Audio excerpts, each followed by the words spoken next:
গল্পের নাম চুক্তির সংসার। লিখেছেন আল মোহাম্মদ সৌরভ। গল্পের প্রথম পর্ব। বিয়ের আগেই ডিভোর্সের কাগজে সাইন করা একমাত্র মেয়ে মনে হচ্ছে আমি। কাগজটাই সাইন করার সময় বুকের ভিতরে কেমন একটা চিন চিন ব্যথা অনুভব করেছি। এই নেন, কাগজে সাইন করা হয়ে গেছে।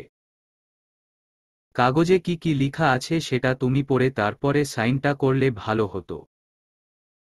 আমি জানি কি লেখা আছে, আর এখন তো সাইন করে দিছি, তাই পড়ার কোনো দরকার নেই। নেন, ধরেন আপনার চুক্তির কাগজ। হ্যাঁ, দাও। তা কাগজগুলি না পড়েই তুমি সাইন করে দিলে? তার মানে তুমি আমাকে ভালোবেসে ফেলেছ। ভুল করেও আমাকে ভালোবাসতে যেও না, তাহলে নিজের জীবনের সবচেয়ে বড় ভুলটাই করবে বলে দিলাম। আপনার মতো ছেলেকে যেই মেয়ে ভালোবাসবে সেই মেয়ের জীবনের সুখ শান্তি বলে কিছুই থাকবে না। সেইটা আমার থেকে ভালো আর কে জানে। আর আমি ভালো করেই জানি আপনি নিজের স্বার্থের জন্য কি কি করতে পারেন। তবে আপনার চুক্তিমতো সংসার করব। আর হ্যাঁ, আপনি আপনার কথামতো কাজগুলি করবেন যতদিন ঠিক ততদিন আমি আপনার চুক্তিগুলি মেনেই চলব। ঠিক আছে, বিয়ের জন্য তৈরি হও, বাড়ির সবাইকে উপস্থিত রেখেই আমাদের বিয়ে হবে। একটা রহস্যময় হাসি দিয়ে আল চলে গেছে। আলের হাসির পেছনে অনেক রহস্য লুকিয়ে আছে। কিছুক্ষণ পরেই আমার বিয়ে সবচেয়ে খারাপ আর রাগী মানুষটার সাথে। আমাকে বউ সাজাতে সবাই বাহিরে অপেক্ষা করছে। এখনই মনে হয় সবাই চলে আসবে। হ্যাঁ, ওরা সবাই চলে এসেছে। আমি বসে আছি, সবাই আমাকে নিয়ে ব্যস্ত হয়ে পড়েছে। সবাই আমাকে সাজাচ্ছে। এর মাঝেই আপনাদেরকে আমার পরিচয়টা দিয়ে দেই কেমন। আমি নীরা রহমান। আমরা 4 বোন, কোনো ভাই নেই। আমি বোনদের মধ্যে দ্বিতীয়, যদিও আমার বড় বোনের বিয়ে হইছে। কিন্তু যৌতুকের টাকার জন্য বড় আপুর শাশুড়ি আপুকে অনেক যন্ত্রণা দেয়, যার ফলে আপু আমাদের বাড়িতে থাকে। আমি মাত্র ইউনিভার্সিটিতে চান্স পেয়ে ভর্তি হয়েছি, তখনই আমরা 4 বোন আর মাকে রেখে বাবা মারা যান। আমাদের আর্থিক অবস্থা ততটা ভালো নয়।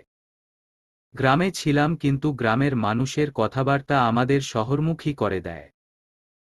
মা আর 4 বোন নিয়ে বস্তির মতোই 2টা রুম দেখতে এমন জায়গায় থাকি। আমার আর আমার ছোট বোন লাকির টিউশনের টাকা আর মায়ের সেলাই মেশিনের টুকটাক টাকা দিয়ে সংসারটা চলেছে। বড় বোনের বিয়েটা বাবা থাকতে দিয়ে গেছে। কিন্তু তখন তো কিছু চাইনি।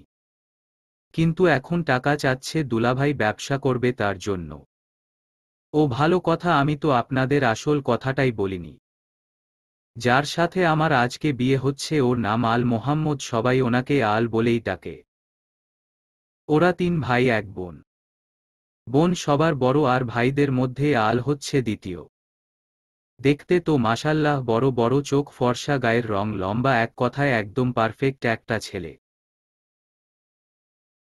উনি যে কতগুলি মেয়ের সাথে রিলেশন করছেন সেটা আমার থেকে ভালো আর কেউ জানে না।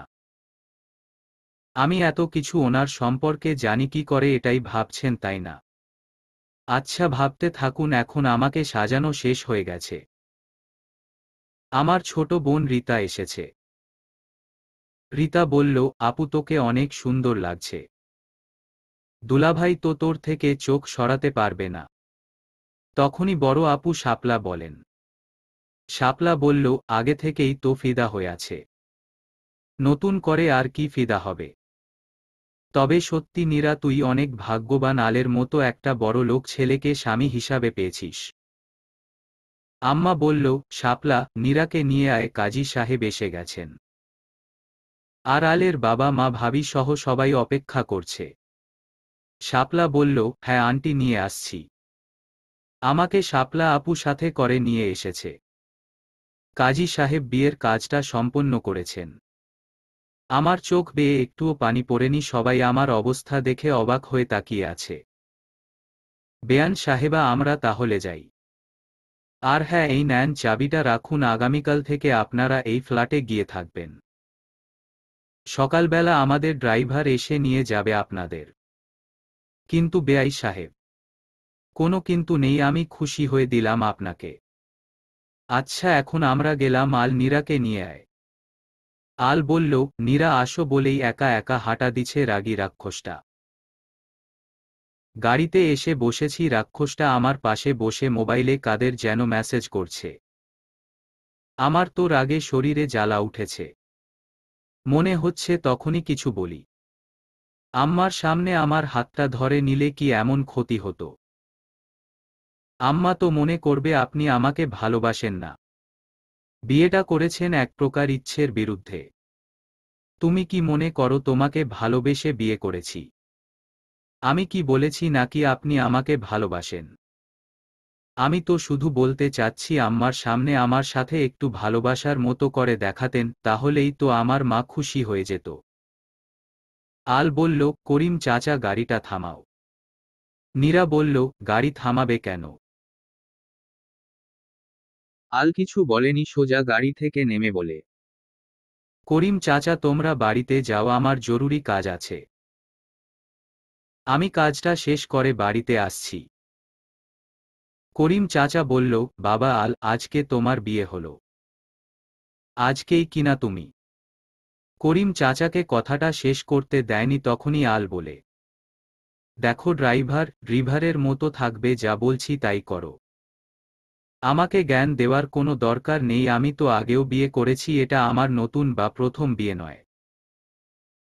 তোমাকে বলছি যেতে, সুতরাং যাও। আল কি বলছে এসব? এর আগে বিয়ে করছে মানে? তাহলে আলের আগের বউ কোথায়? মনে হাজারো প্রশ্ন তৈরি হয়ে গেল। তখনই করিম চাচা গাড়িটা চালাতে আরম্ভ করেছে। নীরা বলল, চাচা আপনি কিছু মনে করিয়েন না আলের কথায়। করিম চাচা বলল, নতুন বৌমা আল বাবার কথায় আমি কিছু মনে করিনি। সত্যি বলতে আল বাবা ওদের পরিবারের সবার থেকে ভালো, তবে রাগটা একটু বেশি। নীরা বলল, চাচা রাগ একটু বেশি না, অনেকটা, যা মানুষকে কষ্ট দেওয়ার জন্য যথেষ্ট। চাচা হেসে দিচ্ছে, আচ্ছা চাচাকে কি জিজ্ঞেস করব, আল কি সত্যি বিয়ে করছে আগে? আর যদি বিয়ে করে থাকে তাহলে আগের বউটা কোথায়? নাহ নাহ, যদি কিছু বলে দেয় আলকে, তার থেকে বেটার হবে আলকে জিজ্ঞেস করলে। এর মধ্যে বাড়িতে গাড়িটা এসে পড়েছে। আমি বসে আছি। কিছুক্ষণ পর আলের বাবা এসে দেখে আমি একা বসে আছি, আল নেই। শ্বশুর বললেন, মা নীরা আল কোথায়? নীরা বলল, বাবা আল তো মাঝপথে নেমে গেছে, কি কাজ আছে নাকি? শ্বশুর বললেন, এই ছেলেটাকে নিয়ে আর পারা গেল না। মা নীরা তুমি এসো। আমি গাড়ি থেকে নেমে হেঁটেই বাড়ির ভিতরে গেলাম। বাড়ির ভিতরে ঢোকার পরেই আমার জন্য এমন সারপ্রাইজ রাখবে আমি কল্পনা করতে পারিনি। বাড়ির সবাই যার যার মতো করে নিজেকে নিয়ে ব্যস্ত। আমি যে নতুন বউ এই বাড়িতে এসেছি সেটা কাউকে দেখে মনে হচ্ছে না। শাশুড়ি মা বললেন, নীরা দাঁড়িয়ে আছো কেন, তুমি তো আলের রুমটা চিনোই, যাও, চলে যাও। তখনই আলের ভাবি বলে, আল আসেনি তোমার সাথে? না, ওনার কি কাজ আছে নাকি সেই কাজে গেছে? তখন ভাবি হাসি দিয়ে বলে, বুঝতে পারছি আল কোন কাজে গেছে। আজকে রাতে আর আসবে না, তুমি রুমে গিয়ে দরজা বন্ধ করে শুয়ে পড়ো। আলের ছোট ভাই এসে বলে, ছোট দেবর বলল, আল ভাইয়াকে বিয়ে করতে কে বলছে? শুধু শুধু মেয়েটাকে কষ্ট দেবার জন্য বিয়েটা করেছে। এর আগেও একটা বিয়ে করে মেয়েটার সাথে কি আচরণটাই না করেছে। শাশুড়ি মা বললেন, এই নীরা তুমি দাঁড়িয়ে আছো কেন? তোমাকে না বলছি আলের রুমে যেতে, যাও। হ্যাঁ যাচ্ছি, বলে আমি সিঁড়ি দিয়ে উপরে যাচ্ছি। এতদিন ধরে আলদের বাড়িতে আসা যাওয়া, একদিনও জানতে পারিনি আল আগেও বিয়ে করেছে। অথচ বিয়ে হইছে মাত্র কয়েক ঘন্টা আগে। আর এরই মধ্যে জেনে গেলাম বিয়ে করেছে। রুমের সামনে এসেছি, ভিতরে যাব আর নিজের প্রতি হাসি আসছে।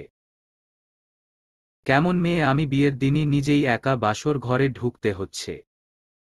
অতঃপর বাসর ঘরে ঢুকে এবার পুরাই শক খেলাম, এই আমি কোথায় এসেছি। বাসর ঘরে ঢোকার পরেই আমার ভমি ভমি ভাব হচ্ছে। কি করব কিছুই বুঝতে পারছি না, কোনো কিছু না ভেবেই সোজা বাথরুমে চলে গেলাম। বাথরুমে গিয়ে হাত মুখ ধুয়ে কিছুটা শান্তি পেলাম। নাকে মুখে কাপড় পেঁচিয়ে রুমে আসলাম। কি অবস্থা করে রাখছে রুমটাকে! এই রুমে কি কোনো মানুষ থাকতে পারে? বিছানার চাদরটার কি অবস্থা, কাপড় আর জুতা মোজা এদিক সেদিকে ছিটানো। শাড়ির আঁচলটাকে কোমরে গুজে নিলাম। আগে এই ঘরটাকে মানুষ করতে হবে, তারপর রাক্ষসটাকে। ইতোমধ্যে কাজে লেগে পড়েছি। ঘর গুছানো শেষে ওয়াশরুমে গিয়ে ফ্রেশ হয়ে রুমে এসেছি। এখন তো প্রচণ্ড খিদা লাগছে, সেই কখন খেয়েছি। এখন কি করব, আমার তো খিদা একদম সহ্য হয় না। আস্তে আস্তে সারা শরীর কাঁপতে আরম্ভ করেছে, এখন কি করব। না শুয়ে থাকি, দেখি ঘুম আসে কিনা, শুয়ে শুয়ে ঘুমানোর জন্য চেষ্টা করছো, কিন্তু ঘুম তো আর আসছে না। আলের কথা ভীষণ মনে পড়ছে। এমন একটা কাজ সে কেন করল? আজকে তো আমাদের বিয়ের প্রথম দিন আর বাসর রাত ছিল। এই রাতটা আমাকে সময় দিলে কি এমন ক্ষতি হয়ে যেত? এসব চিন্তা করতে করতে কখন ঘুমিয়ে গেছি ঠিক মনে নেই। সকালে ঘুম ভাঙছে একদম সকাল 10টা। এত দেরি হয়ে গেছে, তাও এখনো আমাকে কেউ ডাকতে আসেনি। আর আলো আসেনি, নাকি নিচে এসেছে? যাই, ফ্রেশ হয়ে নিচে যাই। যেই কথা সেই কাজ, ফ্রেশ হয়ে নিচে গিয়ে দেখি সবাই যার যার কাজে ব্যস্ত, কিন্তু আল এখনো আসেনি। আমাকে দেখে শাশুড়ি মা বলে, নীরা তুমি এতক্ষণ কোথায় ছিলে? আমার ঘুম থেকে উঠতে দেরি হয়ে গেছে মা। শোনো, আমাদের বাড়িতে কেউ এত বেলা পর্যন্ত পড়ে পড়ে ঘুমায় না।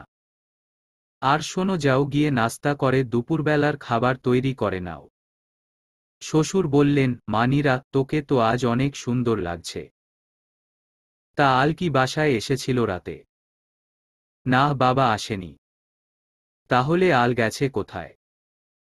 নীরা তুমি ওকে ফোন করো তো, কোথায় আছে? বাবা, আমার তো মোবাইল নেই।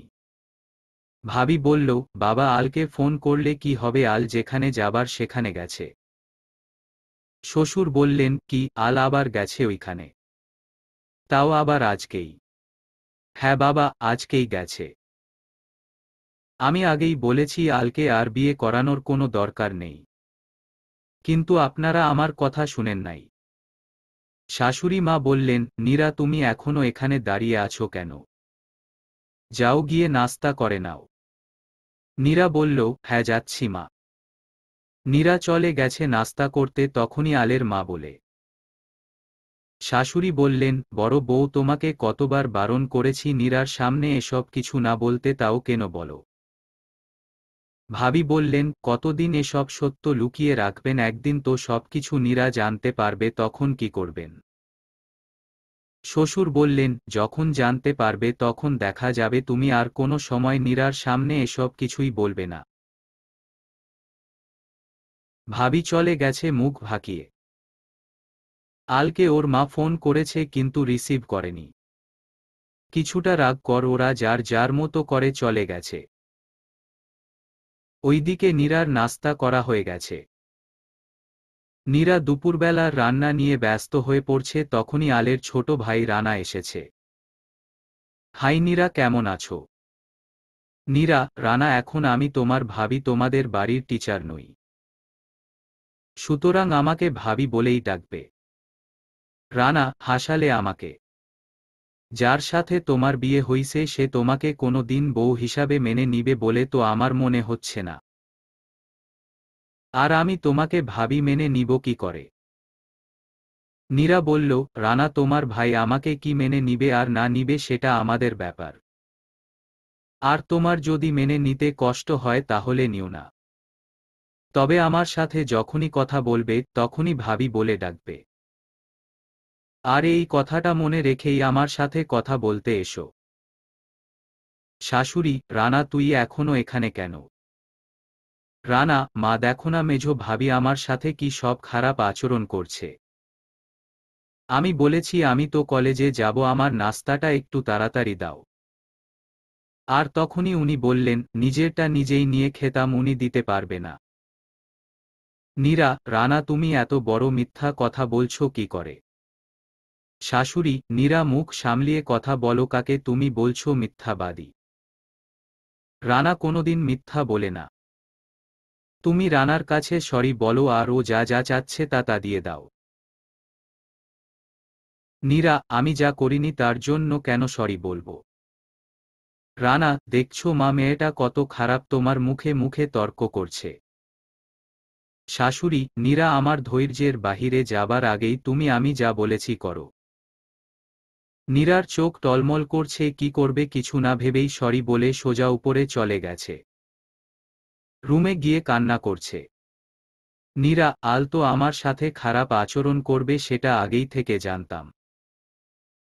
কিন্তু ওর পরিবারের মানুষগুলি যদি এমনটা করে তাহলে তো আমার বেঁচে থাকতেই কষ্ট হয়ে যাবে। তখনই কাউকে রুমে ঢোকার শব্দ পেলাম। ঘুরে তাকিয়ে দেখি আল এসেছে। আল: নীরা, তুমি আম্মুর সাথে খারাপ আচরণ করেছো কেন? নীরা: আসতে না আসতেই আমার নামে বিচার দেওয়া হয়ে গেছে। আল: তোমাকে যা বলছি তার উত্তর দাও, আম্মুর সাথে খারাপ আচরণ করার মতো সাহস তুমি কোথায় পেয়েছ? নীরা: আমি আপনার মায়ের সাথে খারাপ আচরণ করিনি। আল: আমার মা মানে? তোমার প্রথম কথায় বোঝা যাচ্ছে তুমি এখনো আমার পরিবারকে নিজের পরিবার মনে করনি। তুমি এসো আমার সাথে বলেই আল আমার হাত ধরে টেনে নিচে নিয়ে ধাক্কা মেরে শাশুড়ির পায়ের কাছে ফেলে বলে, আম্মার পা ছুঁয়ে ক্ষমা চাও আর বলো আজকের পর আর কোনো দিন আপনার কথার অবাধ্য হব না। শাশুড়ি: আল, কি করছিস, কেন বৌমাকে এমন ভাবে ফেলেছিস? দেখি দেখি উঠো বৌমা বলেই নীরাকে টেনে তুলেছে। আল: বৌমা আমার মেয়ের মতো, আমার সাথে একটু রাগ করতেই পারে। আর তাছাড়া এখনো এই বাড়ির কোনো কিছু বুঝে উঠতে পারেনি, তুই যা আমি বুঝিয়ে দিব। আল: দেখছো নীরা আমার মা কেমন, আর তুমি কিনা ওনার সাথে খারাপ আচরণ করেছ। শাশুড়ি: বৌমা তুমি যাও, আমি রান্না করে নিচ্ছি। আল কিছু না বলেই চলে গেছে, সাথে বাড়ির সবাই যার যার মতো, নীরা একাই দাঁড়িয়ে আছে। কিছুক্ষণ পরে আল এসে বলে, আল, আম্মু আমার রুমটাকে এমন ভাবে গুছিয়ে দিছে কে? নীরা: আমি গুছিয়ে দিছি। আল: তুমি গুছিয়েছ? কিন্তু কেন, তোমাকে কি বলেছি রুমটা গুছাতে? নীরা: যেহেতু ওই রুমটাতে আমিও থাকব সেহেতু রুমটাকে কিছুটা মানুষের থাকার মতো করে নিলাম। আর যদি খারাপ লাগে তাহলে সে যেন সব কিছু এলোমেলো করে দেয়। আল কিছু বলেনি, চুপচাপ রুমের দিকে চলে গেছে। আমিও ওর পিছু পিছু রুমে গেলাম। আল রুমে গিয়ে কি যেন খোঁজ করছে, তখনই আমি বলি, আচ্ছা আপনি সারা রাত কোথায় ছিলেন? আল: এই জন্য তোমাকে বলেছি চুক্তির কাগজটা পড়ে তারপর সাইন করতে। এই নাও এক কপি তোমাকে দিলাম, তুমি এটা ভালো করে পড়ে তারপর আমার সাথে কথা বলতে আসবে। নীরা: স্ত্রী হিসাবে তো এইটুকু জিজ্ঞেস করতে পারি তাই না? আল: যেদিন তোমাকে স্ত্রী হিসাবে মেনে নিব সেই দিন তুমি যা বলবে তারই উত্তর দিব। এখন আমাকে বিরক্ত না করে গিয়ে নিজের কাজ করো।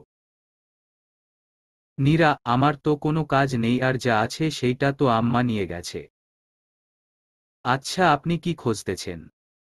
আল: নীরা, তোমার সমস্যা কি? আমার এখন ভালো লাগছে না, তুমি যাও সামনে থেকে। নীরা: আপনার সমস্যা কোনো দিন শেষ হবে বলে আমার মনে হয় না। সব সমস্যা তো আপনি নিজেই নিয়ে রাখছেন, কিছু সমস্যা সমাধানের জন্য আমার উপরে ছেড়ে দিন। তখনই আল এসে আমার গলা টিপে ধরেছে। আমিও রাগ দেখিয়ে চোখ বড় বড় করে ওর দিকে তাকিয়ে আছি। আল: তোমাকে বলেছি না এখান থেকে যেতে, তাও কেন তুমি দাঁড়িয়ে আমাকে বিরক্ত করছো? হঠাৎ করে খেয়াল করেছি আমার নিঃশ্বাসের সাথে আলের নিঃশ্বাস বাড়ি খাচ্ছে। এই প্রথম আলের এতটা কাছে এসেছি, তাই আমিও ভান করে চোখ বন্ধ করে ডলে পড়ে যেতে লাগলাম। আল বারবার আমাকে জিজ্ঞেস করছে, নীরা তোমার কি হইছে? এই নীরা বলেই আমাকে কোলে করে নিয়ে খাটের উপরে শুয়ে দিছে। আপনারা ভাবছেন এমনটাই করবে, তাই না? আরে দূর, এসব কিছুই না, বরং আমাকে ছেড়ে দিয়ে নিজের মতো করে কাজ করতে চলে গেছে। আমি ফ্লোরে শুয়ে আছি।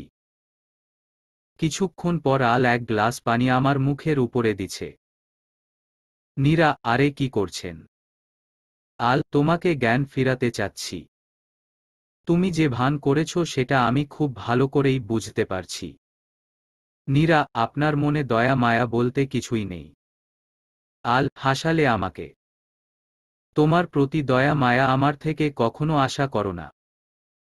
তখনই আলের বাবা এসে দরজায় নক করছে। বাবা, আসেন ভিতরে। শ্বশুর, আল আজকেই নীরাকে সাথে নিয়ে ওদের বাড়ি থেকে ঘুরে আয়। আল, বাবা আমার অনেক কাজ আছে, আমি যেতে পারবো না। কারো যদি যেতে মন চাই তাহলে সে যেন একা চলে যাই বলেই আল বেরিয়ে গেছে। নীরা, বাবা আমরা দুজনে পরেই যাব, এখন থাক, যেতে হবে না।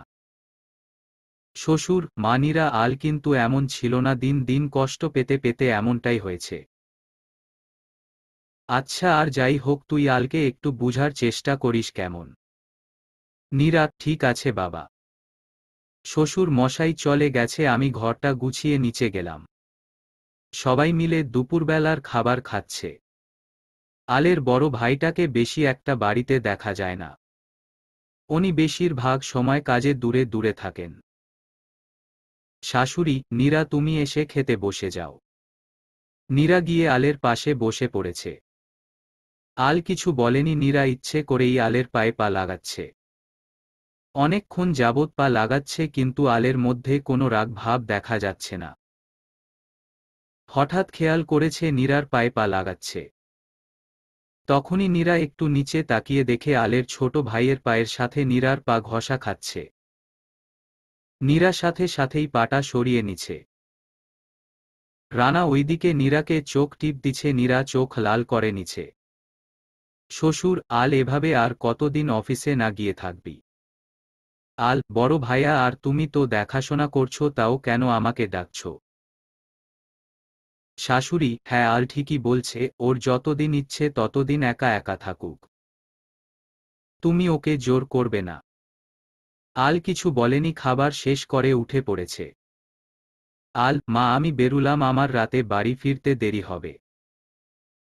নীরা, শুনেন, আপনি এখন কোথাও যেতে পারবেন না। আমার কিছু কাজ আছে, আমি আপনার সাথে যাব। আল, রানাকে সাথে নিয়ে যেও, আমি তোমাকে নিয়ে যেতে পারবো না বলেই আল বেরিয়ে গেছে। নীরা কিছু না বলে সোজা রুমে চলে এসেছে। নীরা মনে মনে চিন্তা করছে, আল কেন আমাকে এত কিছু করে বিয়ে করেছে? আর কেনই বা আমার সাথে এমনটা করছে? আচ্ছা, আল কি তাহলে ওর আগের স্ত্রীর কাছে যায়? তখনই চিন্তার অবসান হলো, রানা কোনো কিছু না বলেই রুমে ভিতরে চলে এসেছে। নীরা, রানা তুমি রুমে এসেছ? রানা, নীরা তুমি বলেছ বের হবে, আর ভাইয়া তো বলছে আমাকে সাথে নিয়ে যেতে, চলো আমি রেডি আছি। নীরা, তুমি আমার রুম থেকে বের হও। কি হলো, বের হও বলছি। রানা, আরে এখানে তো কেউ নেই, এমন করে কথাবার্তা বলছো কেন? খাবার টেবিলে তো তুমি আমার পায়ে পা লাগিয়ে রাখছ। তবে জানো নীরা, আমি তোমাকে বিয়ে করতে চাইছি। কিন্তু আল ভাইয়া তোমাকে বিয়েটা করে নিছে। তুমি যদি রাজি থাকো তাহলে আমরা এখন সব কিছু করতে পারবো। নীরা, তোর এত বড় সাহস বলেই রানাকে কষিয়ে একটা থাপ্পড় দিছে নীরা।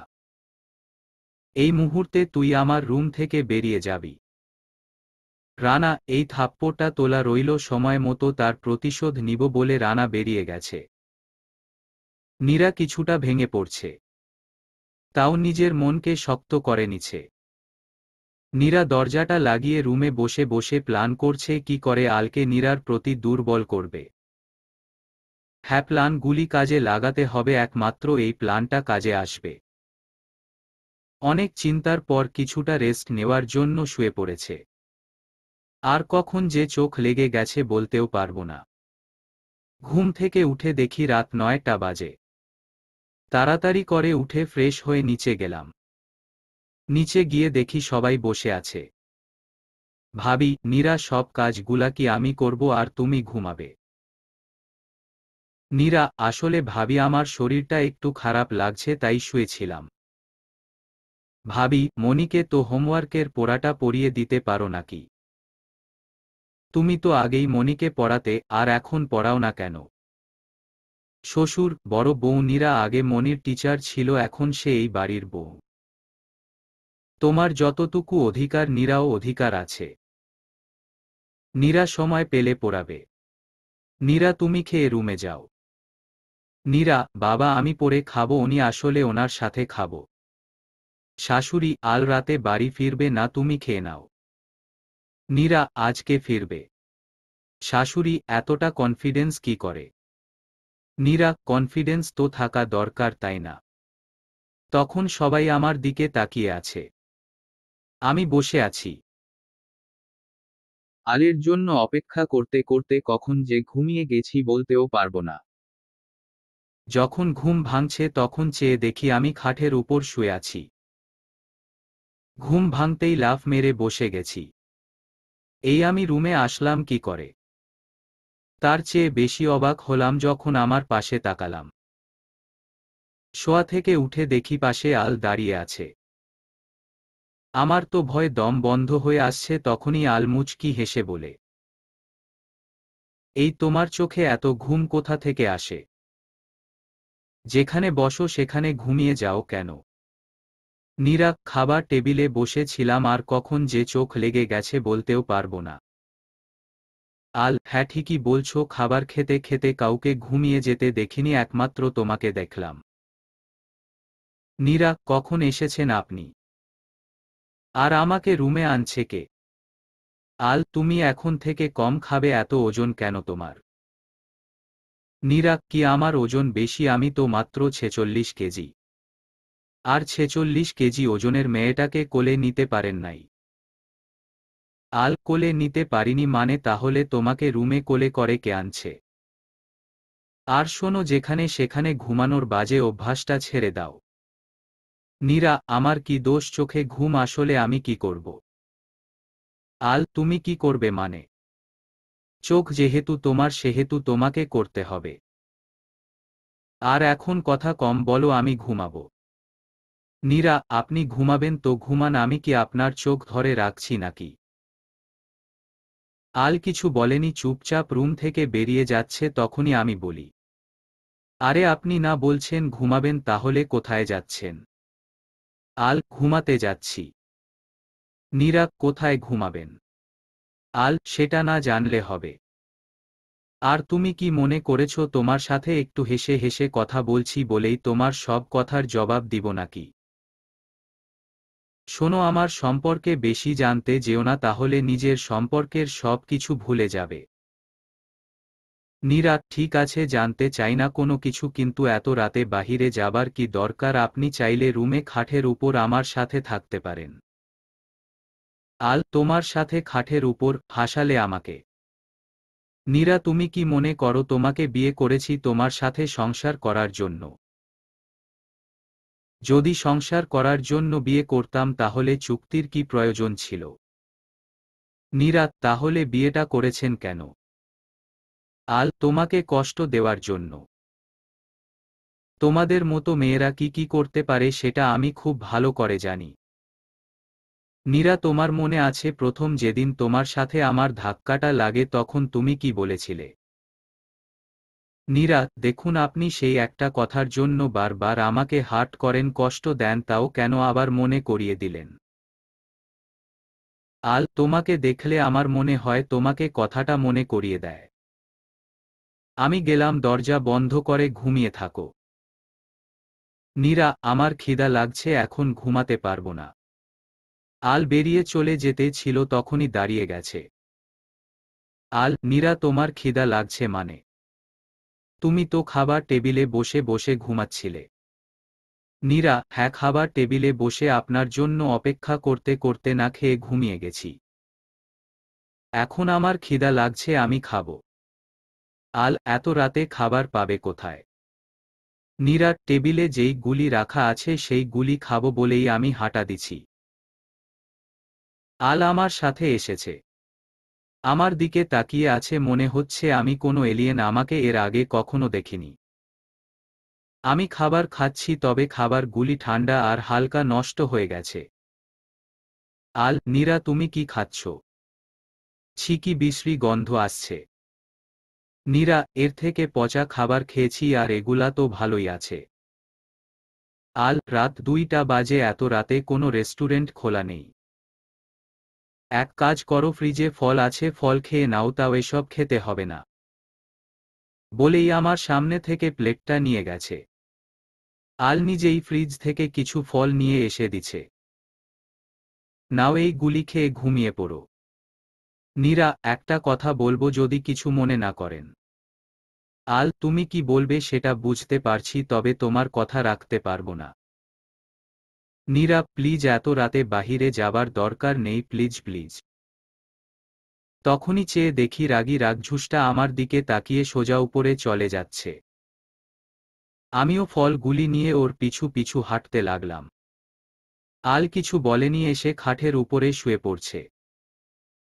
আল ফল খেয়ে সোফায় শুয়ে পড়বে, কথাটা মনে থাকে যেন। আর কোনো কথা বলতে চাই না। নীরা ঠিক আছে।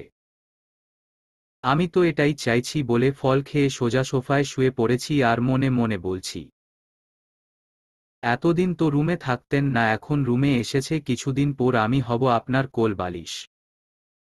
বোকা ছেলে, কত সুন্দরী একটা বউ থাকতে আলাদা জায়গায় গিয়ে শুয়ে আছে, আনরোমান্টিক ছেলে কোথাকার। আমার চোখে তো এমনিতে অনেক ঘুম, আর আমি সজাগ থাকব কি করে, ঘুমিয়ে গেলাম। সকালে ফজরের আজান শুনে ঘুম ভাঙছে, আমি নামাজ পড়ে নিলাম। রাগঝুসটা পড়ে পড়ে ঘুমাচ্ছে, আমি ফ্রেশ হতে চলে গেলাম। কিছুক্ষণ পর ফ্রেশ হয়ে এসে দেখি উনি এখনো ঘুমিয়ে আছে। আমি ইচ্ছে করে চুলের পানিগুলি ওর মুখে ধরে রাখছি, যেই ফোঁটা ফোঁটা পানি পড়ছে তখনই নড়ে চড়ে চোখ মেলে দেখে আমার চুলের পানি পড়ছে। আল আরে কি করছো বলেই শোয়া থেকে উঠে বসে গেছে। নীরা ভয়ে চুপসে গেছে, চোখগুলি বন্ধ করে নিছে। তখনই আল নীরো ভেজা চুল গুলি ধরেছে। নীরা তো অবাক হয়ে গেছে আলের এমন কাণ্ড দেখে। তখনই চুলের মুঠি ধরে হেঁচকা টান মেরে নীরাকে দাঁড় করিয়ে দিছে। নীরা ছাড়ুন, ব্যথা লাগছে তো। আল আমার ঘুম ভাঙানোর আগে এই কথাটা মনে করার দরকার ছিল। তোমার সাহস হয় কি করে আমার মুখের তোমার মতো মেয়ের চুলের পানি দিতে? নীরা সরি, ভুল হয়ে গেছে।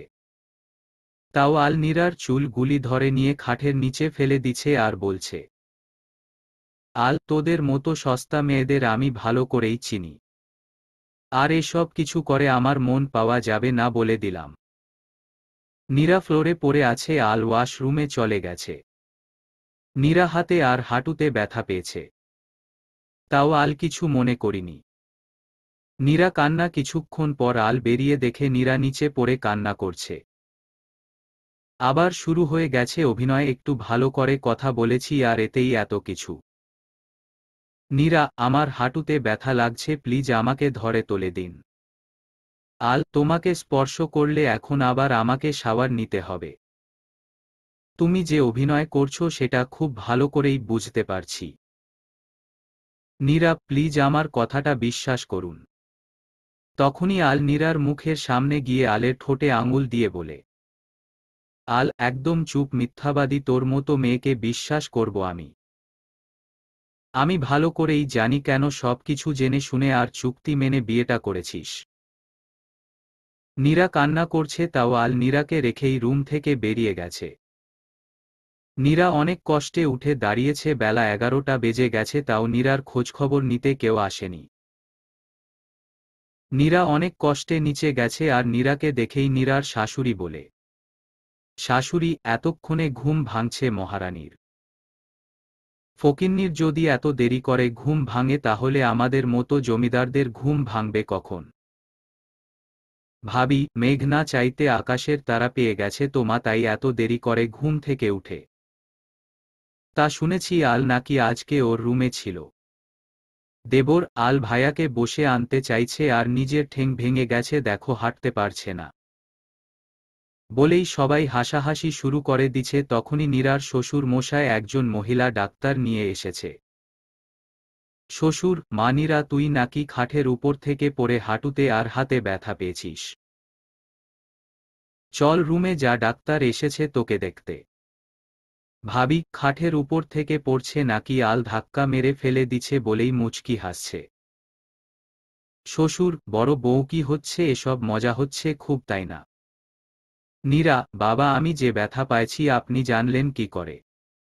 শ্বশুর, আল আমাকে ফোন করে বলছে আর ডাক্তারকে পাঠিয়েছে তোকে দেখানোর জন্য। এই কথা শুনে নীরার মনের সব কষ্ট আর ঘৃণা দূর হয়ে গেছে। সত্যি মেয়েরা যে একটু ভালোবাসা আর কেয়ার পেলে অতীতের সব কষ্ট ভুলে যায় তার বাস্তব প্রমাণ নীরার মুচকি হাসিটা। ডাক্তার, মেম আসুন আমার সাথে, এখানে বসুন। আলের ছোট ভাইটা ডেব ডেব করে তাকিয়ে আছে যখন নীরার কাপড়টা উপরে তোলার জন্য কাপড়ে হাত দিছে। নীরা খেয়াল করছে চোখের পলক পড়ছে না। তখন নীরা বলে, নীরা, ডাক্তার আপনি কষ্ট করে আমার রুমে আসুন বলেই ডাক্তারকে সাথে করে নিয়ে গেছে। রুমে ঢুকে দরজা বন্ধ করে দিয়ে নীরা এবার কাপড় উঠিয়ে দেখাচ্ছে।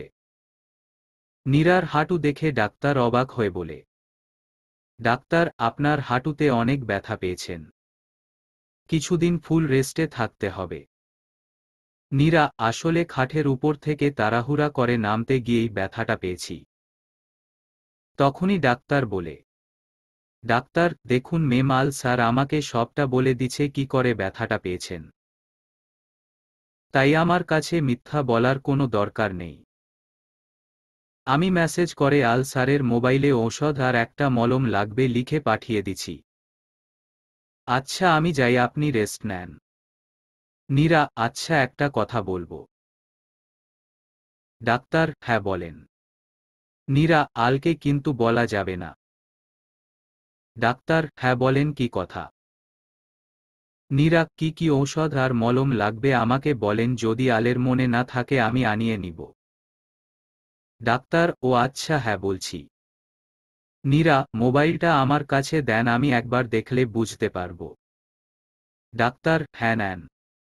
নীরা মোবাইলটা হাতে নিয়ে আগে আলের নাম্বারটা দেখে নিছে, কারণ নীরার কাছে আলের ফোন নাম্বার নেই। নীরা, নেন দেখছি আর ধন্যবাদ। ডাক্তার, তবে আমার মনে হয় অলরেডি আল স্যার ঔষধ কিনে পাঠিয়ে দিচ্ছে। আচ্ছা আমি গেলাম। নীরা, ঠিক আছে। ডাক্তার চলে গেছে। নীরা মনে মনে ভাবছে, রাকস্টার তো দেখি আমার জন্য মায়া আছে। নীরা নাম্বারটা ওর ডায়েরিতে লিখে নিছে। কিছুক্ষণ পর এসে নীরার শ্বশুর ঔষধ আর খাবার দিয়ে গেছে। শ্বশুর, মা নীরা তুমি রেস্ট নাও, আর কোনো কিছুর দরকার হলে আমাকে ফোন করবে। নাও এই মোবাইলটা আর সিমটা, আজ থেকে তুমি চালাবে কেমন? নীরা, ঠিক আছে। নীরার শ্বশুর চলে গেছে। নীরার এই প্রথম এত দামি মোবাইল হাতে পেয়েছে। নীরা অনেক খুশি, নাম্বারটা সেভ করছি আমার রাক্ষস দিয়ে। আজকে আর নীরা নিচে যায়নি, সারাদিন কেটে গেল, আল আসেনি। রাতেও আল আসেনি। নীরার খোঁজখবর নীরার শ্বশুরে ফোন করে নিচ্ছে। এভাবে রাত পরের দিন, এমনকি আরও 3 দিন চলে গেছে, এখনও আল বাড়িতে আসে না। নীরা আলকে ফোন করেনি। নীরা মন খারাপ করে নিচে গেছে, তখনই আলের মা বলে, শ্বশুরি মা বলল, নীরা তুমি আলের সাথে কি করেছ বলো তো, আজ 4 দিন হয়ে গেছে আল বাড়িতে আসছে না। ভাবি বলল, মনে হয় শেলির মতো আচরণ করছে, যার কারণে আল আজ 4 দিন যাবৎ বাড়িতে আসছে না। নীরা, শেলিকে? শাশুড়ি, এমন ভাব করছো মনে হচ্ছে তুমি ভাজা মাছটা উল্টে খেতে জানো না। আর তুমি সবকিছু জেনেও না জানার বান কেন করছো? নীরা, আমি সত্যি কিছু জানি না। তখনই আল এসেছে আর সবাই চুপ করে গেছে। শাশুড়ি, আল কোথায় ছিলি এতদিন? আল, ছিলাম বন্ধুদের সাথে। নীরা, তুমি একটু রেডি হয়ে নাও, আমরা বেরুব। শাশুড়ি, বেরুবি মানে? আর নীরাকে নিয়ে কেন? আল, হ্যাঁ মা আপনি ঠিকই শুনছেন। নীরা আমি কি বলেছি তুমি শুনোনি? নীরা হ্যাঁ শুনেছি, আমি এখনই যাচ্ছি। আল শুনো, তাড়াতাড়ি এসো, আমার কাছে সময় নেই। নীরা তাড়াতাড়ি গিয়ে রেডি হয়ে এসেছে। আল নীরাকে সাথে নিয়ে বেরিয়ে গেছে। নীরা আজ অনেক খুশি, তবে মনে হাজারো প্রশ্ন তৈরি হয়ে গেছে। আল হঠাৎ করে আমাকে নিয়ে ঘুরতে বেরুলো কেন? তখনই আল বলে, নীরা বাইকে করে গেলে তোমার কোনো প্রবলেম হবে? নীরা নাহ নাহ, আমার কোনো সমস্যা নেই, আমার তো খুব ইচ্ছে ছিল আমার বর আমাকে বাইকে করে সারা শহর ঘুরবে। তখনই আল বাইকটা রেখে এসেছে। আল চলো গাড়িতে করে যাব বলে গাড়িতে উঠে বসেছি। আল ড্রাইভ করছে, আমি পাশে বসে আছি। কিছুক্ষণ পর আল গাড়িটা থামিয়ে বলে নামো নীরা। নীরা গাড়ি থেকে নামছে, সাথে আলো নামছে। নীরা এসো, আলের সাথে নীরা হেঁটে যাচ্ছে। আল গিয়ে একটা বাড়ির সামনে দাঁড়িয়েছে, তখনই পেছনে থেকে একটা বাচ্চা বাবাই বলে ডাক দিছে। নীরা আর আল পেছনে ঘুরে তাকাতেই চেয়ে দেখে সুন্দর দেখতে একটা পরী, তার কোলে ছোট্ট বাচ্চা মেয়ে। নীরা এই তুমি কাকে বাবাই বলছো? তখনই চেয়ে দেখি আল মেয়েটিকে কোলে নিচ্ছে মামুনি বলে। আর আমার বুকের ভিতরে হার্টবিট বেড়ে যাচ্ছে। আমার স্বামীকে একটা বাচ্চা মেয়ে বাবাই বলে ডাক দিছে। আমি যখনই মেয়েটিকে বলি এই তুমি কাকে বাবাই বলছো, তখনই চেয়ে দেখি আল মেয়েটিকে মামুনি মামুনি বলে কোলে তুলে নিয়েছে। আলের এমন কাণ্ড দেখে আমার তো বুকের ধুকবুকনি বেড়েই চলছে। আল মা তুমি কেমন আছো? বাচ্চা বাবাই আমি ভালো, তবে তোমার সাথে আরি। তুমি সবসময় মিথ্যা বলো। আমাকে তো মামাইয়ের কাছে নিয়ে যাও না। আল এই তো তোমার মা। নীরাকে দেখিয়ে দিচ্ছে আল। নীরা তো অবাক হয়ে যাচ্ছে। নীরা বলল আমি মা হতে যাব কেন? আপনার অবৈধ সন্তানের মা আমি হব কেন? আল বলল নীরা ও বাচ্চা মেয়ে, সুতরাং কথাবার্তা একটু মাধুর্য বজায় রেখে বলো। নীরা বলল বাচ্চা হইছে তো কি হইছে, আমি কেন আপনার পাপের ফল বহন করব? আল নীরার দিকে রাগী চোখে তাকিয়ে আছে। তখন নীরা বলে আপনার চুক্তিতে কোথাও লিখা নেই আপনার কোনো পাপের ফসল আমি বহন করব। আল বলল আচ্ছা নীরা, তোমাকে আমি কিছু বলছি, কেন এসব ফালতু কথা বলছো? নীরা চুপ করে দাঁড়িয়ে আছে। এবার আল মেয়েটিকে কোলে নিয়ে বাড়ির ভিতরে যাচ্ছে। নীরাও যেতে চাইছে, তখন আল বলল নীরা তুমি গাড়িতে গিয়ে বসো, তোমার ভিতরে আসার দরকার নেই। নীরা বলল আমি ভিতরে যাব, কারণ আমি দেখতে চাই এই বাড়ির ভিতরে কাকে রেখেছেন আপনি। আল বলল মুনা তুমি যাও, আমি আসছি। পরীর মতো দেখতে সুন্দর মেয়েটার নাম মুনা। তাহলে কি আল এই মেয়েটার সাথে থাকে রাতের বেলা? নীরার মনে হাজারো প্রশ্ন তৈরি হতে থাকল। নীরা বলল আচ্ছা আপনি সত্যি করে বলেন তো আপনার স্ত্রী কয়টা? আর কয়টা বাচ্চা আছে আপনার? নীরার কথা শুনে আলের মাথায় রক্ত উঠে যাচ্ছে। কিন্তু ওর কোলে বাচ্চা মেয়েটি। নিজেকে কন্ট্রোল করে বলে। আল বলল নীরা প্লিজ তুমি এখন চুপ করে গাড়িতে গিয়ে বসো।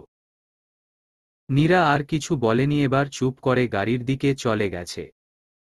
আর আল বাড়িটার ভিতরে ঢুকছে। প্রায় 30 মিনিট পরে আল বাচ্চা মেয়েটিকে কোলে করে বেরিয়ে এসেছে। বাচ্চা মেয়েটির সাথে একটা ব্যাগ নিয়ে আসছে। মনে হচ্ছে ব্যাগে বাচ্চার সব কাপড় হবে। নীরার তো রাগে শরীর জ্বালা করছে। নীরা বাচ্চা মেয়েটিকে কেন আপনি ওকে নিয়ে এসেছেন? আল বলল নীরা তোমাকে বলছি চুপ করে থাকতে, আর যদি একবার আলোর ব্যাপারে কিছু বলো তাহলে সোজা গাড়ি থেকে নামিয়ে দিব, আর আমার বাড়ির দরজা সারা জীবনের জন্য বন্ধ থাকবে।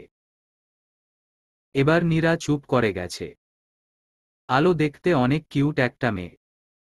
বয়স আনুমানিক 5 হবে, কিন্তু চুলগুলি অনেক বড় বড়। তবে গালগুলি কেমন ফাটা দাগ পড়ে গেছে। মেয়েটিকে কেন আল আমাদের সাথে নিয়ে যাচ্ছে? মনে এমন হাজারো প্রশ্ন তৈরি হয়ে গেছে নীরার। ঘণ্টা খানেক পরে বাড়িতে এসেছি, গাড়ি থেকে নামছি। আলো বলল, বাবাই আমাকে আবার এই বাড়িতে নিয়ে এসেছো কেন? আমি এই বাড়িতে থাকব না, এই বাড়িতে কেউ আমাকে আদর করে না। আল বলল, এখন থেকে করবে এসো মা। বলেই কোলে নিয়ে ভিতরে ঢুকতেছে আর নীরা পিছু পিছু গেছে। আল ভিতরে ঢুকতেই আলের মা বলে, আল তুই আবারও এই বাচ্চাটাকে নিয়ে এসেছিস? তুই জানিস মেয়েটা সারাদিন আমাদের যন্ত্রণা দেয়, তাও কেন ওকে নিয়ে এসেছিস? আল বলল, মা আলো আর তোমাদের যন্ত্রণা দিবে না। ভাবি বলল, তুমি কি করে বুঝলে যন্ত্রণা দিবে না? তুমি তো সারাদিন বাড়ির বাহিরে থাকো। আমরা বাড়িতে থাকি, তাই আমরাই জানি আলো কেমন দুষ্টু মেয়ে। শাশুড়ি বলল, আল মেয়েটাকে ওর নানা নানির কাছে রেখে আয়।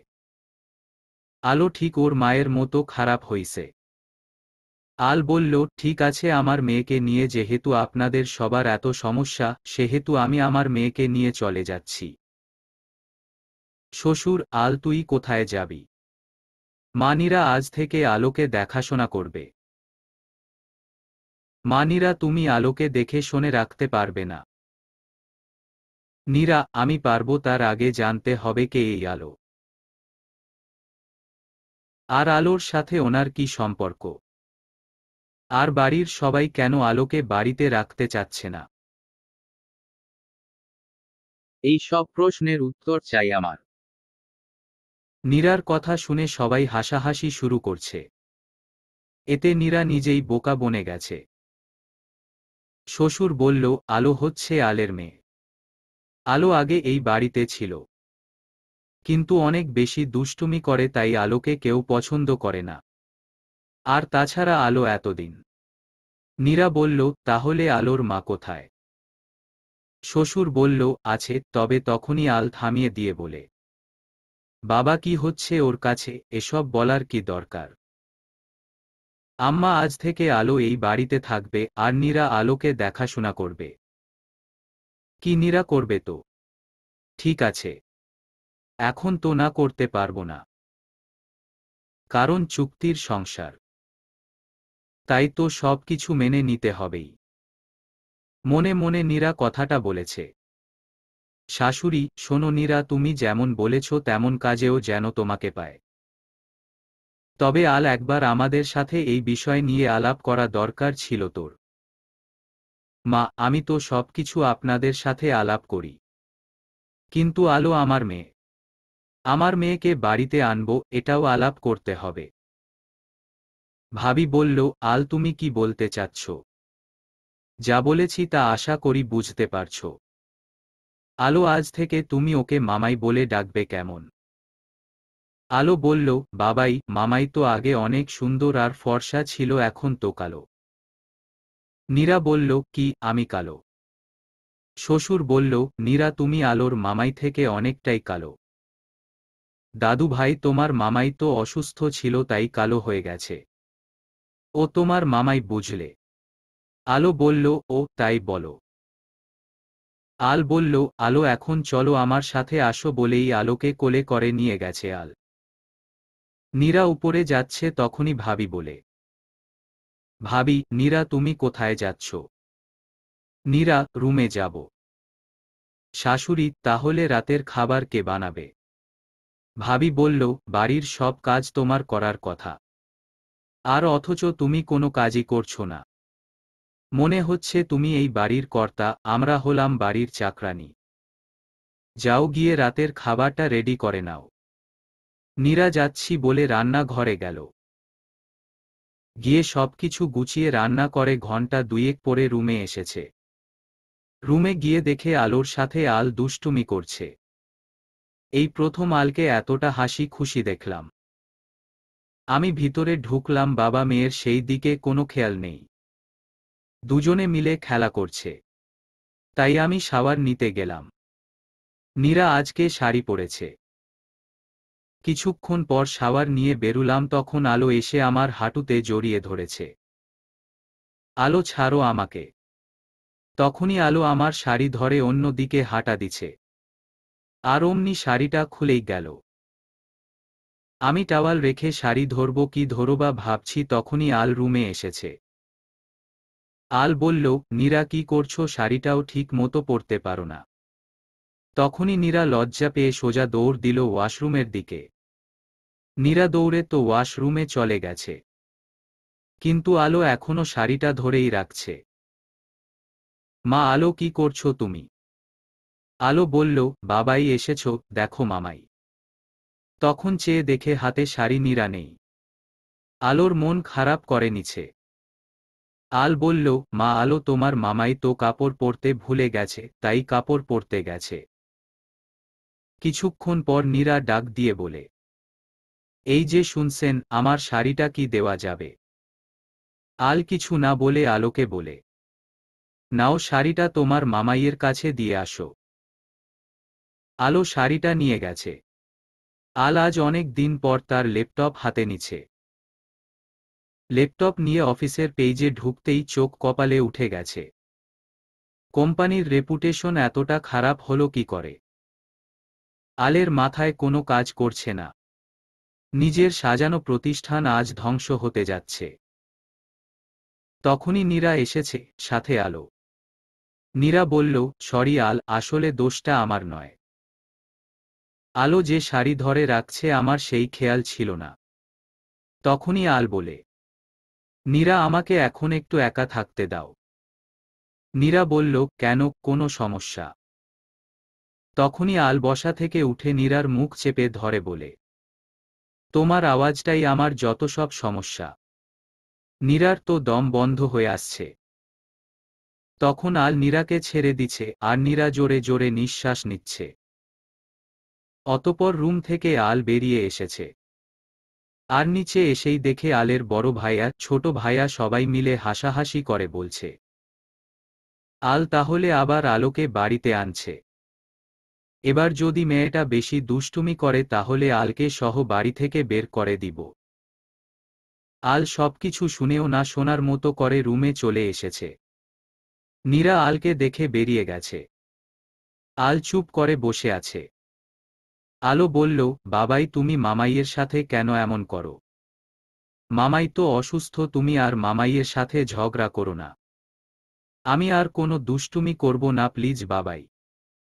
তখনই আলোকে জড়িয়ে ধরে আল কান্না করে দিছে। আলের বেঁচে থাকার একমাত্র সম্বল তার মেয়ে আলো। ঠিক আছে, এখন থেকে তাই হবে। এখন চলো, খাবে। আল রাতের খাবার খেতে নিচে যাচ্ছে, তখনই খেয়াল করছে আলের ছোট ভাই নীরার হাত ধরে রাখছে। আর নীরাও তেমন একটা ছাড়ানোর চেষ্টা করছে না। ঠিক তখনই আল ওদের সামনে গিয়ে হাজির। নীরা দেবর নীরার হাত ধরে রাখছে আর তখনই ওর স্বামী আল সামনে এসে হাজির হয়ে গেল। নীরা কি করবে বুঝতে পারছে না, তবে আলকে দেখে নীরার হাতটা ছেড়ে দিছে আলের ছোট ভাই। আল নীরার দিকে রাগী চোখে তাকিয়ে আছে। তখনই আলের ছোট ভাই বলে, ভাইয়া, আসলে নীরা ভাবি হোঁচট খেয়ে পড়ে যাচ্ছিল, তখন আমি হাত ধরে নিয়েছি। কি ভাবি, সত্যি বলছি না? নীরা আলের দিকে তাকিয়ে বলে, হ্যাঁ, আমি পড়ে যাচ্ছিলাম, তখনই ও আমার হাত ধরে নিয়েছে। নীরার কথা শুনে মনেই হচ্ছে যে নীরা মিথ্যা কথা বলছে। তাও আল নীরাকে কিছু না বলে খাবার টেবিলে চলে গেছে। নীরা বুঝতে পারছে আল নীরার কথা বিশ্বাস করেনি, বরং রেগে গেছে। নীরাও আলের সাথে খেতে বসেছে, তবে আলে বাম পাশে আলো আর ডান পাশে ওর বড় ভাই বসেছে। নীরা গিয়ে আলোর পাশে এসে বসেছে, তার পাশে এসে আবার আলের ছোট ভাই বসেছে। আলো বলল, বাবাই, আমাকে খাইয়ে দাও।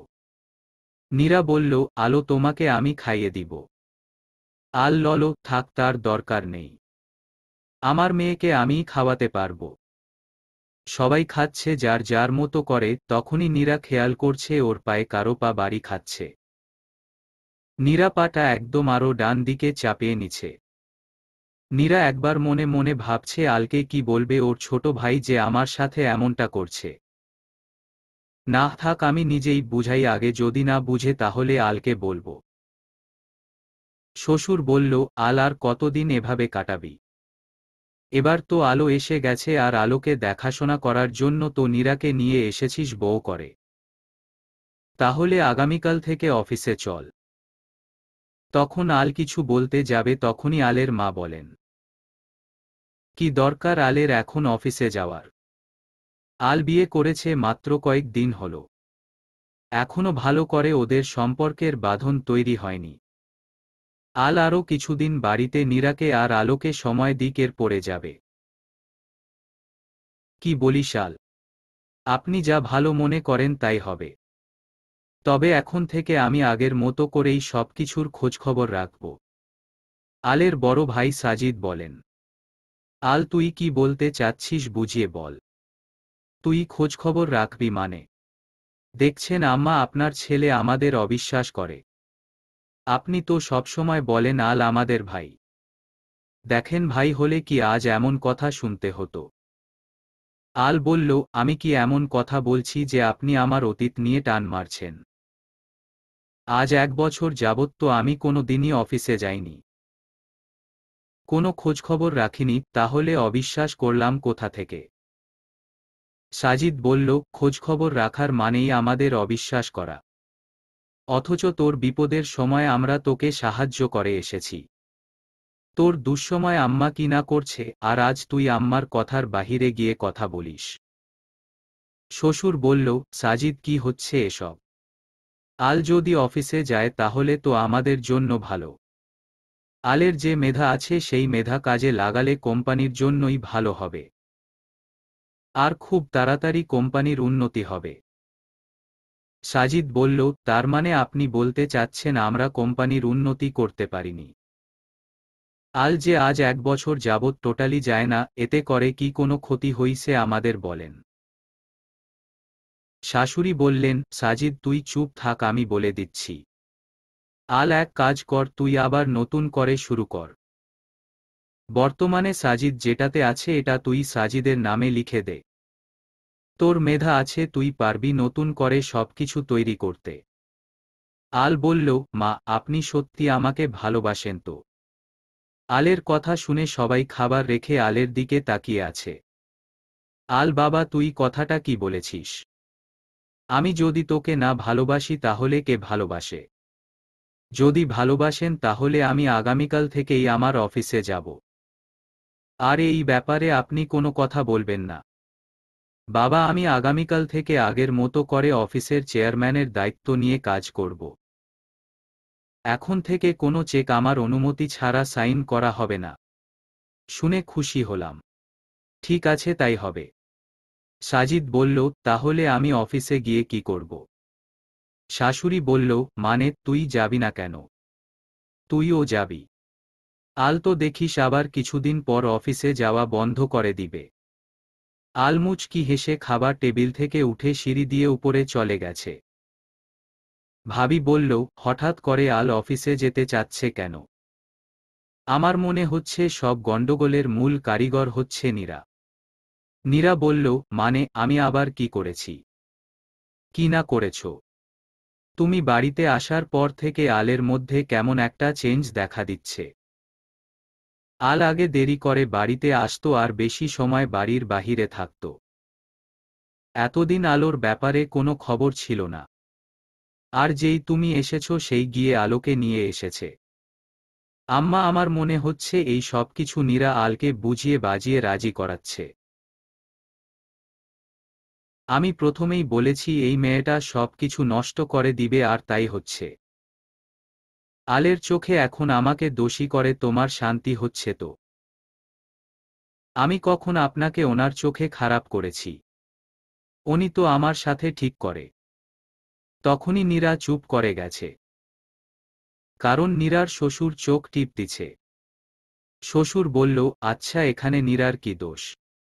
নীরার সাথে তো আল ঠিক করে কথাও বলে না। তাহলে আল কি করে নীরার কথা শুনবে? শাশুড়ি বলল, ঠিক আছে, আমিও দেখব আল কি করে আমার কথার বাহিরে চলে। নীরা, তোমাকে বলছি এই 6 মাসের মধ্যে তোমাকে আলের জীবন থেকে সরিয়ে দিব। এই 6 মাস তুমি যা যা সুখ করার করে নাও।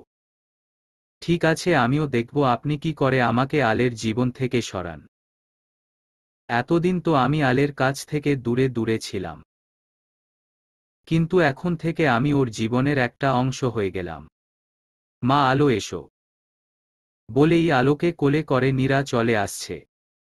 সাথে নীরার শ্বশুর চলে গেছে। সাজিদ বলল, দেখছেন আম্মা, নীরা কি বলে গেল। ভাবি বলল, আমি আগেই বলেছি এই নীরা অনেক চালাক মেয়ে। আলের সাথে এই মেয়ের বিয়ে না দিতে, তাও আম্মা দিছেন। বলছেন গরিব মেয়ে, যা বলবেন তাই শুনবে। এখন তো দেখছি মেয়ে উল্টা সুর ধরছে। শাশুড়ি বলল, ধরতে দাও উল্টা সুর। এই উল্টা সুরটা আমাদের দরকার। সাজিদ, তুই অফিসে যাবি। আর উকিলকে কাগজগুলি ঠিকঠাক করতে বলেছিস। সাজিদ বলল, সবকিছু ঠিকঠাক করা কমপ্লিট। শুধুমাত্র আলের একটা সাইন দরকার। তাহলেই আমাদের হাতে সব চলে আসবে। শাশুড়ি বলল, ঠিক আছে, কাগজগুলি আমার কাছে এনে দিবি। আগামীকাল রাতেই কাজটা সই করে নিব। আর শোন, যতদিন আমাদের কাজ কমপ্লিট না হচ্ছে ততদিন আলের সাথে সবাই ভালো ব্যবহার করবি। আর ওর কথামতো চলবি কেমন? সাজিদ বলল, ঠিক আছে আম্মা, তাই হবে। সবাই যার যার মতো করে চলে গেছে।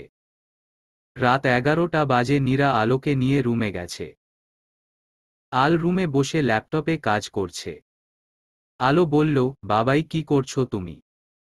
আল বলল, মা এসেছো তুমি? বাবাই, এখন কাজ করছি, তুমি গিয়ে শুয়ে পড়ো। আর আগামীকাল তোমাকে স্কুলে ভর্তির জন্য নিয়ে যাব কেমন? ঠিক আছে। কি মজা, কি মজা, আমি স্কুলে পড়ব। আলো গিয়ে খাটের উপর শুয়ে পড়েছে। নীরা কিছু বলতে চাচ্ছে কিন্তু সাহস পাচ্ছে না। তাই চুপচাপ গিয়ে সোফায় শুয়ে পড়েছে। তখনই আলো ডেকে বলে, মামাই, তুমি ওইখানে শুয়েছ কেন? মা, আমার তো এখানেই থাকার স্থান। আলো বলল, তুমি আমার পাশে এসো। আমাকে গল্প শুনিয়ে ঘুম পাড়াবে, এসো। নীরা, এই যে শুনছেন আপনার মেয়ে কি বলছে। আমি কি আপনার মেয়ের পাশে শুইতে পারি? আল, কেউ বারণ করছে নাকি? নীরা অনেক খুশি হইছে, লাফ মেরে উঠা আলোর পাশে এসে শুইয়ে পড়েছে। নীরা, ওরে আমার লক্ষ্মী মেয়েরে, এতদিন কোথায় ছিলি? বলেই আলোকে জড়িয়ে ধরে ছোট ছোট কিস করে দিচ্ছে। আল, কি হচ্ছে, এত আওয়াজ করছো কেন? আমার কাজের ডিস্টার্ব হচ্ছে কিন্তু। আলো বলল, বাবাই, তুমিও এসে শুইয়ে পড়ো। সকালে কাজ করবে কেমন? কি হলো, এসো। আলো বায়না ধরে বসেছে, তাই আল কাজ রেখে গিয়ে আলোকে মাঝে রেখেই অন্য দিকে শুইয়ে পড়েছে। নীরা আলের দিকে তাকিয়ে আছে, কিন্তু আলের সেই দিকে কোনো মাথা ব্যথা নেই। লাইট অফ করে শুইয়ে পড়েছে। আর কখন যে দুষ্টুমি করতে করতে ঘুমিয়ে গেছে কেউ বলতে পারবে না। তবে সকালে যখন ফজরের আজান শুনে ঘুম ভাঙছে নীরার, তখন নীরা চেয়ে দেখে আল নীরাকে জড়িয়ে ধরে রাখছে। আর আলো ওদের দুজনের উপরে শুয়ে আছে। নীরা নিজেকে ছাড়াতে চাচ্ছে, তখনই আলের ঘুম ভেঙে গেছে। আল বলল, নীরা তুমি? নীরা, হ্যাঁ আমি, কেন, কোনো সমস্যা? আল, আলো কোথায়? নীরা, দেখুন ঠিক জায়গাতে আছে। আল কিছু বলেনি। উঠে ফ্রেশ হয়ে নামাজ পড়তে মসজিদে গেছে। আর নীরাও উঠে ফ্রেশ হয়ে নামাজ পড়ে নিছে। নীরা আজ অনেক খুশি, আর নীরা বুঝে গেছে আলের ভালোবাসাটা ওর খুব দরকার। ফজরের নামাজ পড়ে আল বাড়িতে এসেছে। আলের মা আলকে দেখে বলে, আল, এত সকালে কোথা থেকে এসেছিস? নামাজ পড়ে এসেছি। নামাজের কথা শুনে আলের মায়ের কপালে ভাঁজ পড়ছে। আল রুমে এসে দেখে নীরা কুরআন তেলাওয়াত করছে। আল ওয়াশরুমে গিয়ে ফ্রেশ হয়ে একদম তৈরি হয়ে বেরিয়েছে। এর মাঝে নীরার কুরআন তেলাওয়াত শেষ করে নিচে গিয়ে নাস্তা তৈরি করতে আরম্ভ করেছে। আলো বলল, বাবাই, আমরা কখন স্কুলে যাব? একটু পরেই নিয়ে যাবে। আলোকে সাথে করে আল নিচে এসে নাস্তা করে রুমে গিয়ে ল্যাপটপ আর ব্যাগ নিয়ে বেরুচ্ছে, তখনই নীরা বলে, নীরা, কোথায় যাচ্ছেন? আল, আলোকে স্কুলে ভর্তি করিয়ে অফিসে যাব। নীরা, আলোকে তো স্কুলে ভর্তির পরে বাড়িতে নিয়ে আসতে হবে, তার জন্য কি আমি সাথে আসব? আল, দরকার নেই, তুমি বাড়িতে থাকো, তোমার দরকার আছে বাড়িতে। নীরা, আচ্ছা, সাবধানে যাবেন। আর অফিসে গিয়ে আমাকে একটা ফোন করবেন কেমন? আল, কেন ফোন করব? নীরা, আপনি ফোন করলে আমি বুঝতে পারবো আপনি সহিসালামতে অফিসে গেছেন। আর আলো আপনার সাথেই আছে। আর তাছাড়া আপনি বাহিরে থাকলে আমার চিন্তা হয়। তখনই আল দাঁড়িয়ে গেছে। আল, নীরা, কি বলছো? নীরা, কেন শুনতে পাননি? আল, শোনো নীরা, এসব মিথ্যা অভিনয়টা আমার সাথে দেখাবে না। আমাকে নিয়ে তোমার কেমন চিন্তা হয় সেটা আমি তো প্রমাণ পেয়েছি বারবার। আর নতুন করে কি প্রমাণ পাবো বলো? নীরা, আপনি কি বলতে চাচ্ছেন আপনার জন্য আমার চিন্তা হয় না? আল, সেটা তো গতকাল রাতে খাবার টেবিলে যাবার সময় আর খাবার টেবিলে বসে বসে দেখেছি কতটুকু চিন্তা হয়। নীরা, তুমি যে আমার সব চুক্তি মেনে আমাকে কেন বিয়ে করেছো সেটা আমি খুব ভালো করেই বুঝতে পারছি। শোনো নীরা, আমার জন্য যারা চিন্তা করত তারা কেউ এখন আমার কাছে নেই, বুঝলে? নীরা, গতকাল খাবার টেবিলে যাবার সময় আর বসে বসে কি দেখছেন বলেন? আল, তুমি কি মনে করেছো আমি তোমার ব্যাপারে কোনো খোঁজখবর রাখি না? শোনো, তোমাকে যেই কারণে এই বাড়িতে বউ করে আনছি সেই কারণটা শেষ হলেই ঘাড় ধাক্কা দিয়ে বের করে দিব। আর তুমি যে প্ল্যানিং নিয়ে এসেছো তা কোনো দিন সফল হবে না। এখন থেকে নিজের পা আর হাত দুইটাকে সামলিয়ে রাখবে। নীরা, দেখুন, আমি হোঁচট খেয়ে পড়ে যাচ্ছিলাম আর তখনই সজীব আমার হাতটা ধরেছে। আল, বাহ, ভালো কথা, আমার সামনে তো একদিনও এমনটা হতে দেখিনি। দেখো নীরা, শাক দিয়ে মাছ রেখে রাখা যায় না। তাই তুমি যা চাচ্ছ তা কোনো দিন সফল হবে না। আর হ্যাঁ, আমাকে নিয়ে চিন্তা করতে হবে না তোমার। বরং আমার কিছু হলেই তুমি খুশি হবে সেটা আমি জানি। আর হ্যাঁ, আমাকে নিয়ে চিন্তা করার মতো অনেক মানুষ আছে, তোমাকে সেটা নিয়ে না ভাবলেই হবে। নীরা বলল, মানে আপনাকে নিয়ে চিন্তা করার মতো মানুষ আছে মানে? আল কিছু বলেনি, সোজা বেরিয়ে এসেছে আর নীরাও ওর পিছু পিছু যেতে আরম্ভ করছে। ওনাকে নিয়ে চিন্তা করার মানুষ কে থাকবে? তাহলে কি ওনার প্রথম স্ত্রীর সাথে এখনো যোগাযোগ আছে? কিন্তু ওনার প্রথম স্ত্রী এখন কোথায় আছে? এত সব প্রশ্নের উত্তর একজনই দিতে পারবে। এক কাজ করি, আজকে তার কাছে যাব। তখনই আল বলে, নীরা, তোমার কোথাও যাবার দরকার নেই, চলো আমাদের সাথে। তখন নীরা মনে মনে বলে, আরে রাক্ষসটা আমার মনের কথাটা কি করে জানতে পারল? এখন কি করব? নীরা, কি হলো, দাঁড়িয়ে কি ভাবছো, চলো আমাদের সাথে। আলোকে স্কুলে ভর্তি করিয়ে দেবার পর তুমি আলোকে নিয়ে এসো বাসায়। নীরা, ঠিক আছে, চলেন। নীরা মন খারাপ হইছে একদিকে, কিন্তু অনেক বেশি খুশি লাগছে নীরার। আলোকে কোলে নিচ্ছে নীরা, আল সামনে যাচ্ছে, তখনই আমার শাশুড়ি বলেন, আল, তোরা কি কোথাও যাচ্ছিস? আল, হ্যাঁ মা। আলোকে স্কুলে ভর্তি করিয়ে দিয়ে আমি অফিসে যাব। আর নীরা আলোকে নিয়ে বাড়িতে ফিরে আসবে।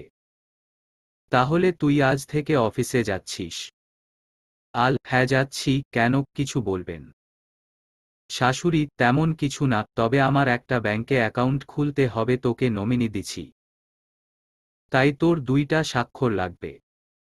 তা স্বাক্ষরটা কি এখন দিতে পারবি? আল, এত সকালে ব্যাংকের কাগজ পেয়েছেন কোথায়?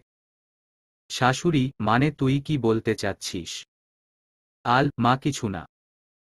তবে আমার হাতে সময় নেই।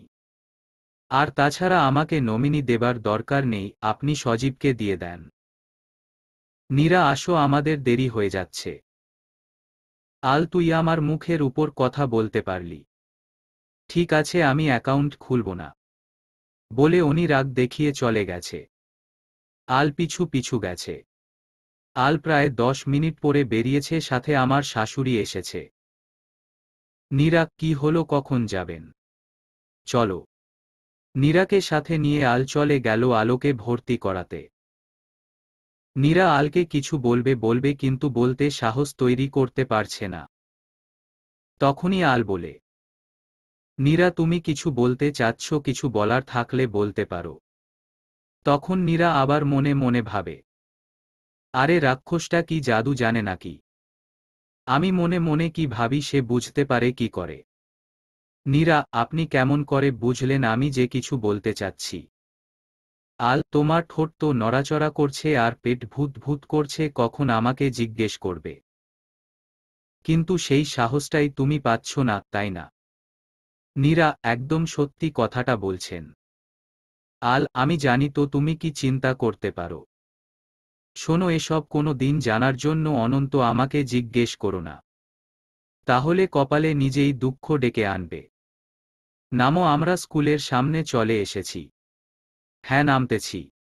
আলোকে নিয়ে আমরা স্কুলের ভিতরে ঢুকলাম। আলো আমার কোলেই আছে। প্রধান শিক্ষিকার কক্ষে গেলাম। একটা ফর্ম পূরণ করতে দেওয়া হলো। মায়ের নামের জায়গা আল আমার নামটা সুন্দর করে বসিয়ে দিছে। স্যার বললেন, আপনারা স্বামী স্ত্রী আর আলো হচ্ছে আপনাদের মেয়ে। আল, হ্যাঁ, আলো আমাদের একমাত্র মেয়ে। ঠিক আছে, কনফার্ম করে নিলাম। আগামীকাল থেকে আপনাদের মেয়েকে ক্লাস করতে হবে। আল, ঠিক আছে। আচ্ছা, তাহলে আমরা যাই।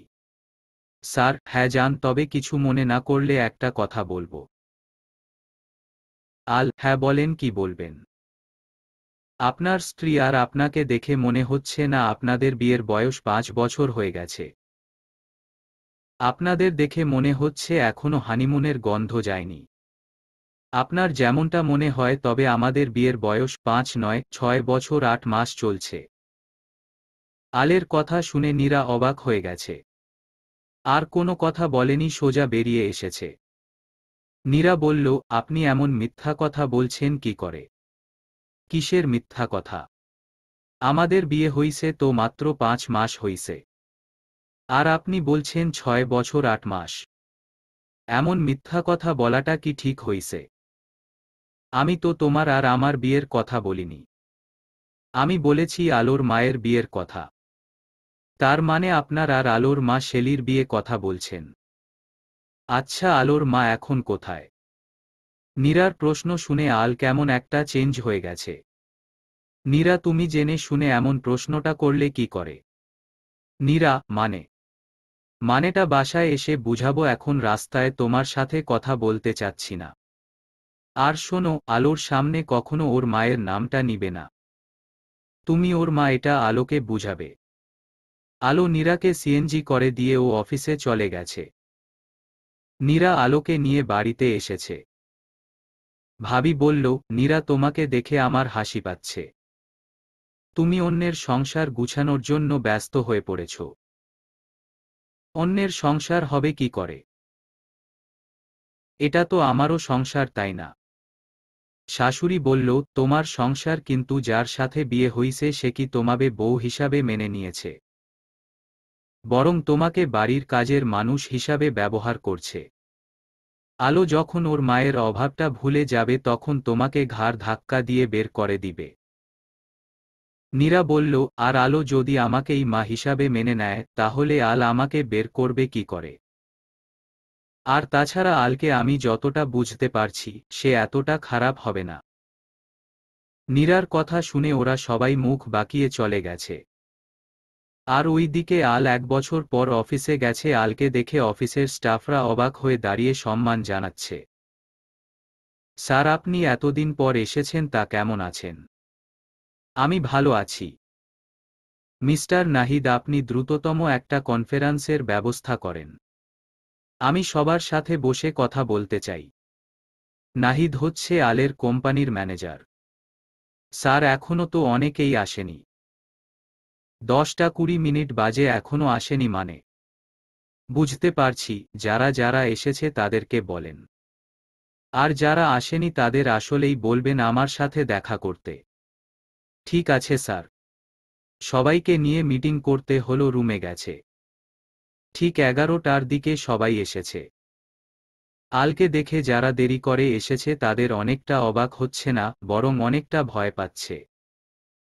কারণ আল তার কোম্পানিতে নিয়ম আর টাইম মেইনটেইনটা একটু বেশি নজরদারি করেন। আল বলল, অফিসের স্টাফ হাজিরা খাতাটা আমাকে দেন তো। আল খাতাটা দেখে বসা থেকে উঠে গেছে। 15 জন স্টাফ সবাই দেরি করে আসছে প্রতিদিন। এরই মধ্যে আলের বড় ভাই সাজিদ এসেছে। সাজিদ বলল, আল, সবাইকে নিয়ে মিটিংয়ে বসেছিস কেন? দরকার আছে, আর আপনিও বসেন। সাজিদ বসেছে। এবার আল গত 1 বছর কোম্পানির কতটা লো পজিশন হইছে এসব কিছু তুলে ধরতে আরম্ভ করেছে। সবাই বলছে 1 বছর মার্কেটিং সমস্যা দেখা দিছে তার জন্য। কিন্তু আল মানতে নারাজ, তাই সে সবাইকে দোষলেন। আল বলে দিল, এখন থেকে সবাই যেন সময় মতো অফিসে আসে। আর মাসে যে 4 দিনের বেশি দেরি করে আসবে তার অর্ধেক বেতন কেটে নেওয়া হবে। আর আজ থেকে আল প্রতিদিন অফিসে আসবে। আর নতুন কিছু প্রোডাক্ট মার্কেটে 1 মাসের মধ্যে ছাড়বে। সবাই আলকে আশ্বাস দিচ্ছে তারা আগের মতো নিয়ম মেনেই কাজ করবে। আল তার 1 বছরের সব ফাইল গেটে দেখতে চাইছে। সাজিদ বলল, সব ফাইল তো আছে, তবে লকারে রাখা। বাড়িতে চাবিটা ফেলে এসেছি। ঠিক আছে, চাবিটা কোথায় আছে বলেন। আমি নীরাকে ফোন করে বলছি চাবিটা নিয়ে আসবে। সাজিদ বলল, ঠিক মনে পড়ছে না আমি বাড়িতে রাখছি নাকি অন্য কোথাও। ঠিক আছে, আগামীকাল নিয়ে আসেন, আগামীকালকে দেখব। আল কাজে মনোযোগী হইছে, আর ওই দিকে নীরা তার প্রশ্নের উত্তর জানার জন্য প্ল্যান করছে কি করে জানতে পারবে। আজকের মতো দিনটা এভাবেই গেল। রাতে নীরা তাড়াহুড়া করে সিঁড়ি দিয়ে উপরে যাচ্ছে আর সজীব নিচে নামছে। তখনই সজীবের সাথে নীরার ধাক্কা লেগে পড়ে যাওয়ার উপক্রম হলে সজীব নীরাকে ধরে ফেলে। আর নীরা ঠাস করে এক থাপ্পড় বসিয়ে দেয়। তখনই নীরার শাশুড়ি দেখে ফলে। নীরা, তুমি সজীবকে থাপ্পড় দিয়েছ কেন? সেটা আপনার ছেলেই ভালো করে জানে। সজীব, আজকের পর যদি আমার সাথে আর কোনো খারাপ আচরণ করেছ তাহলে এর পরিণাম ভালো হবে না। কি করবি তুই? আম্মা, ভাবি, তোমরা দেখছো আমার সাথে কেমন ব্যবহার করছে। ভাবি বলল, নীরা, তোমার সাহস হলো কি করে সজীবকে থাপ্পড়টা দেবার? সজীব থাপ্পড়টার কাজ করেছে তাই দিয়েছি। আমি উপরে যাচ্ছি আর সজীব ইচ্ছে করে আমার সাথে এসে তখনই সজীব বলে, ভাবি, তুমি এই মেয়েটার কথা বিশ্বাস করো না। আচ্ছা মা, আমাকে কি তোমাদের এমন মনে হয়? নীরা, তুমি যে খারাপ সেটা আমরা সবাই ভালো করেই জানি। আর আমার ভালো ছেলেটার নামে মিথ্যাচার রটাতে চাচ্ছ তুমি? ভাবি বলল, আমার তো মনে হচ্ছে নীরা সজীবকে কোনো খারাপ কাজ করতে বলেছে, কিন্তু সজীব রাজি হয়নি, তাই জিদ করে থাপ্পড়টা দিছে। একদম সত্যি কথা বলছেন ভাবি। আমাকে বলে, আল তো আমাকে সময় দিচ্ছে না, তুমি তো পারো আমাকে সময় দিতে। ছি, এত বড় মিথ্যা কথা বলতে তোমার বিবেকে বাধে নাই? তুমি যেটা বলছো সেটাই বলছি। তখনই নীরাকে নীরার শাশুড়িকে হাত ধরে নিচে টেনে আনতেছিল, আর নীরার শাড়িতে পা লেগে নীরা পড়ে যায়। অতঃপর নীরা গড়িয়ে একদম নিচে পড়ে কপাল ফেটে রক্ত বেরিয়ে গেছে। ঠিক তখনই আল বাসায় এসেছে। নীরাকে নিচে দেখে আল তার হাতের ব্যাগটা ফেলে দিছে। আরে, কি হলো তোমার? পড়ে গেলে কিভাবে? নীরা, কি হয়েছে তোমার? বলেই নীরার কাছে গেছে। যখনই নীরা কিছু বলতে যাবে ঠিক তখনই নীরার শাশুড়ি বলল, চলবে।